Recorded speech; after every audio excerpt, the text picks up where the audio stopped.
June 2017. After spending more than 3 weeks in Germany, Austria, Italy, and northern Slovenia, it's time for us to move to the southern part of Slovenia and see what it has to offer. We started out by exploring some of the mountain lakes closer to home, and then we moved further south to explore castles built into cliff sides. These castles go back hundreds of years, and it's not uncommon to find caves behind them and beneath them that the defenders used during time of siege in order to resupply. Most of these castles are now museums that let you wander on through and get a glimpse of what life might have been like way back in the days. After exploring the castles, we went back to sightseeing the many crystal clear rivers that crisscross this country.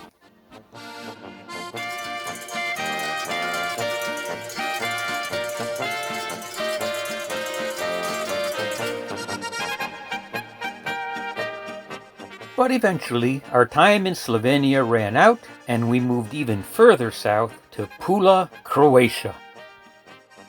Pula was the site of some ancient Roman ruins that we just had to explore. It was near the center of Pula where we found this ancient Roman Colosseum. It seems you can find Roman-built Colosseums over most of Europe. I get the impression that Romans built Colosseums like we build mini-malls, one on every corner. But exploring this Colosseum was really incredible. You really get a sense of history doing it. But our time for this European trip was quickly coming to an end, and it was time for us to start making our way back up to Ramstein, Germany, so we can catch a flight back to the States. But we did have time for one last stop in Venice, Italy. Janet and I had been to Venice before, but we really wanted to take this opportunity to revisit it. We both really enjoy walking through this old city. But this city is more than beautiful architecture and canals. It also has some narrow streets and walkways that take you alongside the canals as well as deeper into the city. But of course, what Venice is really known for are its canals. But don't think that there's only quaint little gondolas going up and down these canals. Oh no, there are power boats of all kinds. You can't really forget that this is still a working city, and its canals are its main thoroughfares.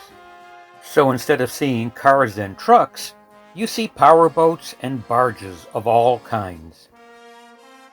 Of course, the city was never designed to deal with the kind of traffic and waves produced by powerboats and large barges. Over time, all this powerboat traffic has caused tremendous damage to the city, and some of its buildings are starting to fall into the canals. Many are trying to save the city, and this artwork is just one example of people trying to raise awareness of the problem. This temporary artistic display symbolizes two hands reaching out of the canals to hold up the crumbling buildings. It's sad to think that this old city may not survive the modern age. But then, as always, it was time to go.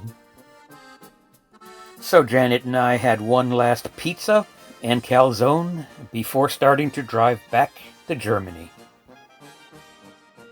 Our drive back took us through Verona, Innsbruck, across Austria, up through Germany, and back to Ramstein Air Force Base. We had hoped to catch a cargo plane the next day and go back to Dover, where our car was waiting. But no luck. Took us 5 days to catch a plane, and even then, it took us to Charleston, South Carolina. No big deal. We rented a car, drove up to Dover, picked up our car, drove down to Fort Walton Beach, and were reunited with our RV home.